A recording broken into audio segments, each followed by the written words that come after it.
Outsource कर्मचारी एक stop gap arrangement करते हैं जी और इसको आप ऐसे समझें कि हमें सामान ढोने के लिए खच्चर की जरूरत होती है, जी तो उस तरह से ये व्यवस्था ने आउटसोर्स कर्मचारियों को खच्चर की तरह इस्तेमाल कर रहे हैं। ना उनका कोई अधिकार है, ना उनको कोई छुट्टी दी जाती है, ना उनकी तनख्वाह बढ़ती है, ना वो इंश्योरेंस में कवर्ड है, ना उनको कोई बीमारी की स्थिति में, दुर्घटना की स्थिति में क्लेम दिया जाता है। अभी 4 दिन पहले, 2 दिन पहले मुख्यमंत्री जी, गृह मंत्री और वित्त मंत्री जी से मिल के आए। अब क्यों नहीं लेके गए जयराम जी को साथ? ले जाते ना, क्या उन्होंने मना किया था? क्या जयराम जी को साथ ले जाने की जरूरत है? क्योंकि ये ऐसा बोलते हैं ना कि आप लोग हमारा वो कटवा रहे हैं, आप लोग हमारे उल्टा कर रहे हैं। भाई हम कुछ नहीं कर रहे हैं। जो आरडीजी ग्रांट, जो जीएसटी कंपनसेशन जो कम हुआ है, वो अगर जयराम जी भी मुख्यमंत्री होते तो भी वो वैसे ही कम होना था, क्योंकि ये सारी चीजें 2017 में एक मुश्त पूरे देश पर एक शर्त लागू की गई थी। 6,33,000 लोग जो वो बेरोजगार बैठे हैं। आप कैसे पॉलिसी बना लेंगे सिर्फ 50-60 हजार लोगों के लिए? तो जो कर सकते हैं वो करिए, सब कुछ करने का प्रयास मत करिए। क्या कर सकते हैं आप? मिनिमम वेजेस एक्ट लागू कर दें, कम से कम उनको सम्मानजनक पैसा तो मिले। क्षेत्र से भाजपा विधायक जनकराज जी हैं। आज आपने स्वास्थ्य सुविधाओं को लेकर कई सवाल उठाए हैं, सरकार को घेरते हुए भी आज आप नजर आए हैं। काफी तल्ख रवैया आज आपका देखने को मिला है सदन में। सबसे पहले तो यही जानना चाहेंगे कि क्या क्या मसले आज आपके द्वारा सदन में उजागर किए गए? हमने स्वास्थ्य सुविधाओं को लेकर ग्रामीण क्षेत्रों में, दूर दराज क्षेत्रों में जो हालात हैं उस पर बात कही, और स्वास्थ्य कर्मियों के पदों को खरीद उस पर बात कही है। और अस्पतालों में सामान, चाहे को दवाई है, चाहे शेदू और चाहे कंबल, बेडशीट, ऐसी ऐसी चीजें जो खरीदी जाती हैं, उसको कैसे सस्ता और गुणवत्तापूर्वक सामान खरीद सकता है, उस पर सरकार को सुझाव दिया है। देखने वाला समय है कि सरकार सुझाव पर कितना अमल करती है। जी जनकराज जी, ये जो मसला आज आपने उठाया, उसके दौरान एक और बात भी आपने कही। आपने कहा कि आपके विधानसभा क्षेत्र भरमौर में परिस्थितियां स्वास्थ्य सुविधाओं की इतनी खराब है, अल्ट्रासाउंड नहीं हो पा रहे हैं, जिसके तहत वहां पे नए बच्चों का जो जन्म है, काफी विकलांग बच्चे भी वहां पर पैदा हो रहे हैं। ये क्या पूरा मसला है? इस पर मैं आपसे जानना चाहूँ। देखिए, ऐसा है ना कि जब भी कोई महिला प्रेगनेंस के फेज में जलती है तो सबसे पहला अल्ट्रासाउंड उसका ये कंफर्म करने के लिए होना है, जरूरी है कि प्रेगनेंसी की लोकेशन कहाँ है, और कहाँ है प्रेगनेंसी, यूट्रस के अंदर है, बच्चेदानी के अंदर है, या उसके बाहर है। कई बार प्रेगनेंसी उसके बाहर होती है, यूट्रस के बाहर। इसको मेडिकल टर्मिनोलॉजी में एक्टिक प्रेगनेंसी कहा जाता है। इसमें एक जानलेवा सिचुएशन है। कई बार वो प्रेगनेंसी ट्यूब के अंदर होती है, वो फट जाती है, ट्यूब का साइज इतना बड़ा नहीं होता, फिर ब्लीडिंग होती है बहुत ज्यादा और महिलाओं की जान चली जाती है। आपातकाल में ऑपरेशन करना पड़ता है। एक तो ये समस्या है जी। दूसरा पीस, जब 20-20% करते हैं, वो बच्चा पूरा बना है कि नहीं बना ये देखने के लिए।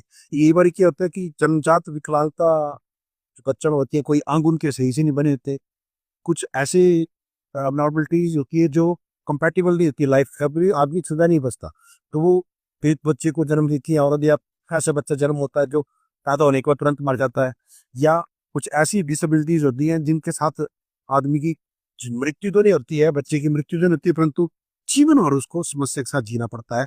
तो मैंने विशेष तौर पे एक उदाहरण भी दिया। मेरे वहाँ पे पूलन पंचायत, उस पंचायत में एक बच्ची है जी और उसकी दोनों बाजू नहीं है जन्म से। अभी वो छोटी है बच्ची, वो हंसती है, खेलती है, उसको मालूम नहीं है कि उसके जीवन में इसका क्या नुकसान है। पैरों से ही वो खाना खाती है, पैरों से ही वो लिखती है।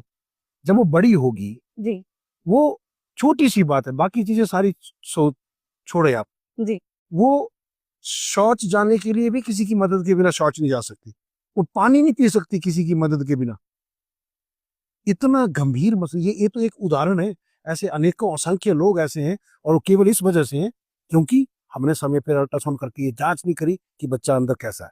अगर समय रहते पता लगता तो इस तरीके की केसेस को अवॉइड किया जा सकता था, प्रेगनेंसी को टर्मिनेट किया जा सकता था, ताकि क्योंकि एक बच्चा स्वस्थ पैदा हो तो अच्छा है। विकलांग बच्चा अपने आप में भी समस्या है, और परिवार के लिए भी वो दिन प्रतिदिन रोज जब जब माँ और परिवार उस बच्चे को देखता है तो उनको पीड़ा होती है, वो रोज मरते हैं उस बच्चे को देख देख के। अल्ट्रासाउंड की आप बात कर रहे हैं, ये तो बहुत ही बेसिक मेडिकल फैसिलिटी है अल्ट्रासाउंड। इसके अलावा भी बहुत सारी चीजें हैं, एमआरआई और बाकी सारी चीजें। तो क्या वो इन सुविधाओं के लिए आपके विधानसभा क्षेत्र के लोगों को लगभग कितना दूर जाना पड़ता है?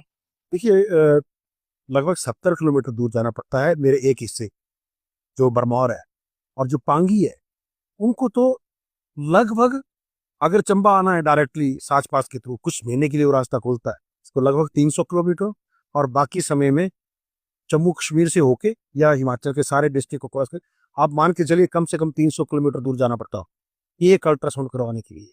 और कई करवाते, कई नहीं करवाते, और नहीं करवाते फिर बाद में वो ऐसे या तो वो प्लेसेंटा की अबनॉर्मल पोजीशन की वजह से उनकी जान जाती है, जी। बच्चे की अबनॉर्मल पोजीशन की वजह से उनको आपातकाल में रेफर करना पड़ता है, या विकलांग बच्चा पैदा करके सारा जीवन भर वो लोग झेलते हैं। जनक राज जी, इससे पहले राजनीति में आने से पहले आप खुद भी मेडिकल में थे, और ये आपसे मैं जानना चाहूंगी कि आप एमएस रहे हैं आईजीएमसी के। क्या उस वक्त जब आपकी सरकार थी, बीजेपी की सरकार थी, क्या आपने उस वक्त अपने क्षेत्र के लिए सुझाव दिए थे सरकार को? देखिए ऐसा है कि वो मेरा उस समय जो मेरा कार्य क्षेत्र था वो केवल आईजीएमसी को संभालना था, और जो उस वक्त के चुने हुए प्रतिनिधि और उस वक्त की सरकार मेरे क्षेत्र को देख रही है उनकी जिम्मेवारी थी, और मैं दूसरे के फील्ड में हस्तक्षेप करना। क्या सुझाव कुछ दिए गए? देखिए सुझाव के तौर पर हमने हमेशा ये कहा है कि हमारा क्षेत्र और प्रयास का क्षेत्र है, और छोटी छोटी चीजों के लिए लोगों को सैकड़ों किलोमीटर चलना पड़ता है, तो सरकार लार्जर इंटरेस्ट को देखते हुए वहां पर स्वास्थ्य सुविधाओं को सुधार करे,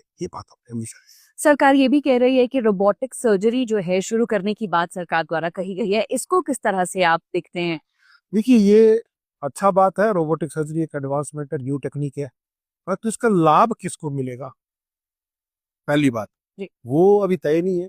और लाभ लेने वाले जो भी लोग हैं इस ऑपरेशन के लिए, जो एक ऑपरेशन के लिए 4-4, 5-5 लाख का जो सामान लगता है उसका खर्चा कौन उठाएगा, इस पर स्पष्टता अभी तक मुख्यमंत्री जी ने बताई नहीं है।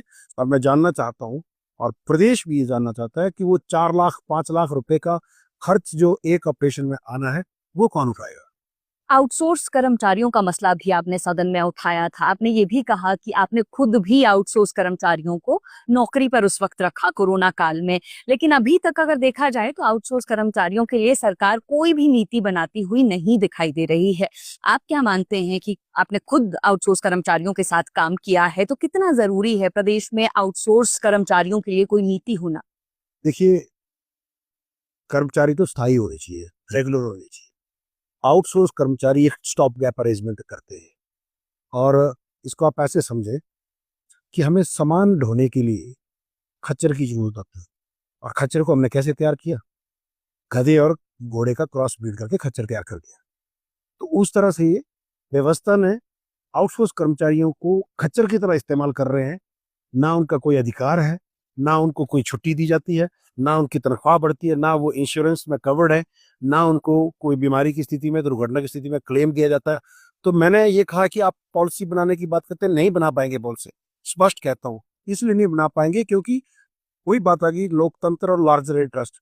लार्जर इंटरेस्ट 6,33,000 लोग जो वो बेरोजगार बैठे हैं, आप कैसे पॉलिसी बना लेंगे सिर्फ 50-60,000 लोगों के लिए? तो जो कर सकते हैं वो करिए, सब कुछ करने का प्रयास मत करिए। क्या कर सकते हैं आप, मिनिमम वेजेस एक्ट लागू कर दें, कम से कम कुछ समान जरूर पैसा तो मिले, प्लस उनके लिए आप अटल पेंशन योजना में उनको शामिल करें, का फ्यूचर तो सुरक्षित रहेगा।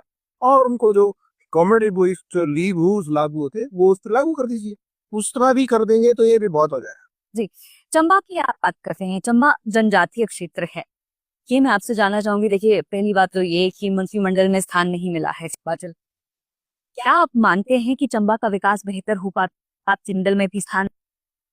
देखिए ये सरकार का विशेषाधिकार है किस जिले को मंत्रिमंडल में जगह देनी है नहीं देनी।